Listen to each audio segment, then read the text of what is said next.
Hot damn, I love me some spaghetti out here in this undisclosed western locale. Oh, hey, big boss, what are you doing here? I thought today was your day off. Something else is off. You're missing something. Could it be your eye patch, perhaps? Or the shrapnel in your head is gone, or a new haircut? Oh, I see. You went back to that plastic surgeon, didn't you? I swear one more time and you're gonna get addicted. Oh, well, obviously your prosthetic bionic arm has gone missing. That's not a problem at all. We'll just call the Diamond Dogs and have one air supply dropped right away. Make the call, boss. I had a little fun with that intro. Hey, welcome to my very first DIY video. I know this one's a little out of the blue, but convention season is right around the corner, so I got a head start on my Metal Gear Solid 5 Venom Snake cosplay. I finished the bionic arm portion, and now people want to know how I did it. So here is an in-depth tutorial video. Pay close attention to the bottom of the screen. I'll have the name and price of each item you need listed. Sound good? Alright, let's dive right in. Item number 1, craft foam. I had no idea what this stuff was, but I was able to find it after a long search at my craft store. It comes in a bunch of different thicknesses. There's the thin stuff, easy to glue, easy to mold, and it's easy to handle. Great for beginners. The medium stuff is great all around for any sorts of armor, and the thick stuff is harder to mold, harder to glue and flex, but it looks better in the long run, in my opinion. Try whatever you need, experiment. They're really cheap, like $1 a sheet, and it lasts forever. So have fun with that. For this project, you'll need maybe 5 or 6 sheets. Item number 2, a great pair of gloves. Now don't cheat yourself out and get cotton dollar bin gloves. You need some good tactical gloves or touchscreen gloves. Anything that has some sort of nylon or plastic paneling. I don't know exactly what it is, but it holds the glue perfectly. As you can see here, it's got kind of a non-porous surface, great for gluing. So make sure you get yourself a good pair of gloves, and if it comes with a cardboard insert for the fingers, that is an extra bonus for spray painting. It prevents bleed through like a charm, so don't throw that away. Keep it, use it, it's a great tool. Alright, on to the next items. No idea why I grouped these two together. Painter's tape and glue gun. I guess it's the adhesives category. Make sure you get some extra glue sticks. Super useful, amazing. Here's a little tip. Don't use super glue. The stuff is dangerous, it's really hard to control, it takes forever to dry, and honestly, it sucks. So, throw it out. Moving on. Next items. Items number 4, the lovely spray cans. You'll need all sorts of kinds here. Starting with some clear sealer. Make sure it's clear. Can't stress that enough, make sure it's clear. Okay, and you'll need a black. Go for a matte black. For some reason I got gloss. It's okay, whatever. And some reds. You'll need a light red and a dark red. That's pretty much it. Make sure they're gloss as well. Gotta keep it shiny and pretty for that cool metallic look. Here's a close-up on the colors I used. I think it was banner red, cherry red. Okay, item number 5, you'll need some craft metallic gold paint. Make sure it's shiny as well. This is great for the gold band that goes around. Alternatively, you can get some painter's markers. They take a lot longer, but they're easier to control. And if you do use normal paint, do not forget the brush. Alternatively, you could spray paint these. How you paint it is up to you. I don't care. Moving on, item number 5, 6, I don't know. The good old office supplies. Whatever you find around the house will do just fine. Some writing utensils, pens, markers, paper hole punch, scissors, good scissors, and a state-of-the-art, shatter-resistant, bendable, see-through ruler. Just kidding, any ruler will do. And there you have it. That's all you'll really need for this project, and you didn't spend a lot of money. Everyone's happy. Oh, and side note, don't be afraid to get a few pieces of extra foam, maybe 5, 6, 10. Get as many as you need because you want to do a practice run. Look at this thing. Seriously, this was my first disaster, but through this practice I was able to figure out where I wanted everything to go and how I wanted it to fit, sliding in right in there, like that one scene in Ground Zeroes with the, yeah, you know the scene. The medic had his first run, and I think you should too. Make a practice arm, it doesn't even matter if it looks like complete crap. By the time you start your real one, you'll have a better understanding of what you want as your finished product. And if you're ready, we'll get started. I sketched out a little schematic of the outlines of what you'll need. Do not use this as an exact blueprint. This is just something to give you an idea of what the outlines should look like for the patterns you will be tracing out of your foam. Starting with this black outline around the outer edge, this will be your main piece. Make sure it has this little tab right here for the glue, okay? So when you roll it around your arm like so, that tab hides underneath the edge and you'll get a seamless tube, arm, sleeve thing. Make sure you do cut it big enough so your arm can fit through like so. Nice! Let's move on to the 3 main panels that you'll glue onto the sleeve. Panel number 1.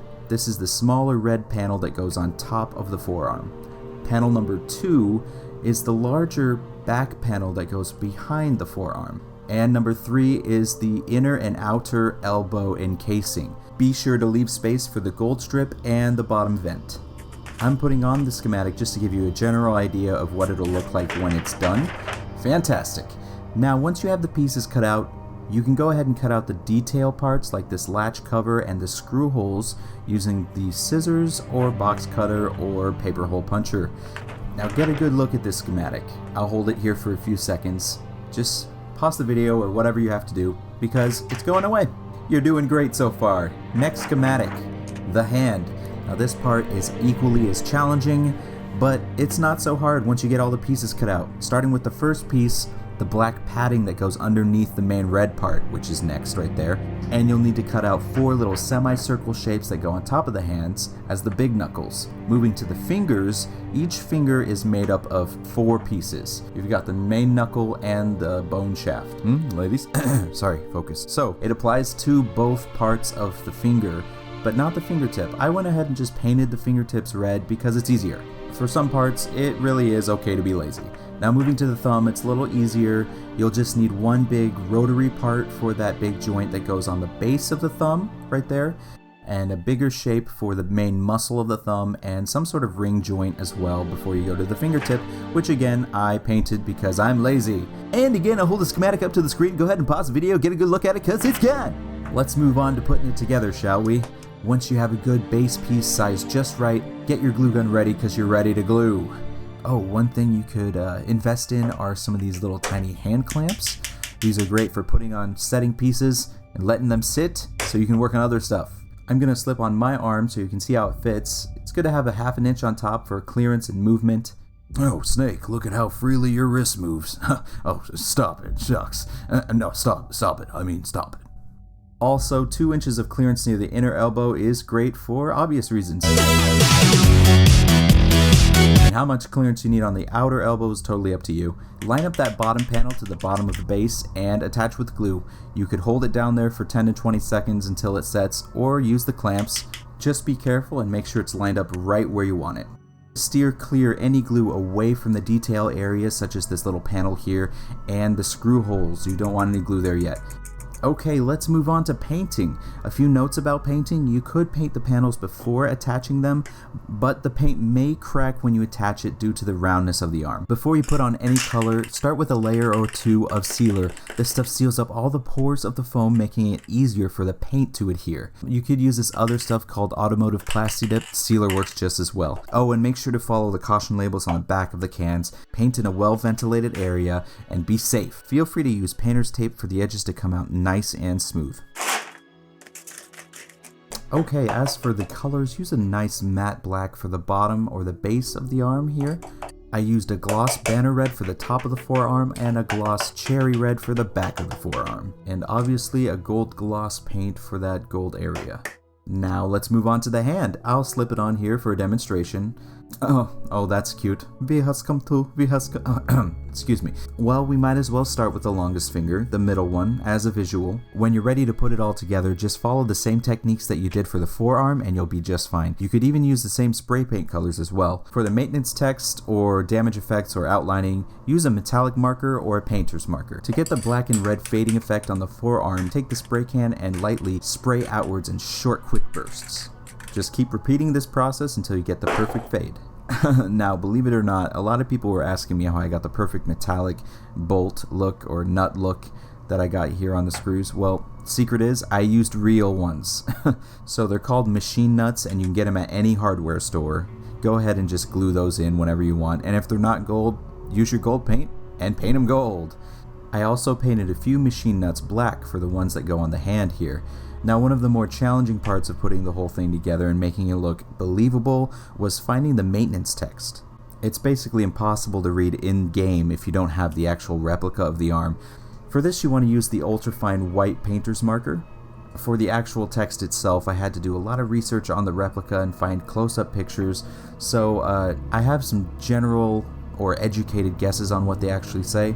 and I'll let you know what I found out. Molded sinew, protection gauntlet, caution, rolling torque 9.2 plus or minus 0.4 N times M. Forearm holding lever hatch, opening parentheses, 0.D, closing parentheses. Fieldstripping fastener D, do not use molybdenum lubricant. And this one says property of Diamond Dogs or whatever. You can use it to put your signature on it. Be proud of your work. Alright, somewhere near the end of the process, actually the very last step, put on a few coats of a clear gloss protectant.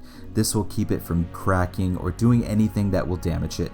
Especially if you've got one that fits so snug like this one does, slipping it on and off may damage it. After all, in the end, it is a piece of foam covered in paint. Now that I have a better understanding of how the whole building process works, it's actually pretty easy. It just takes a little bit of time and dedication. Hey, look at that. You reached the end of the tutorial video. Well, I hope yours turns out to be at least as good as this one, if not better looking. And if my tutorial helped you out in any way, please let me know. Leave a like, comment, or subscribe. Or if you have a suggestion for a future cosplay DIY video, let me know. I'd love to take a crack at it. So thank you for joining me. Now if you'll excuse me, I've got to get back to Afghanistan for a sizzle reel.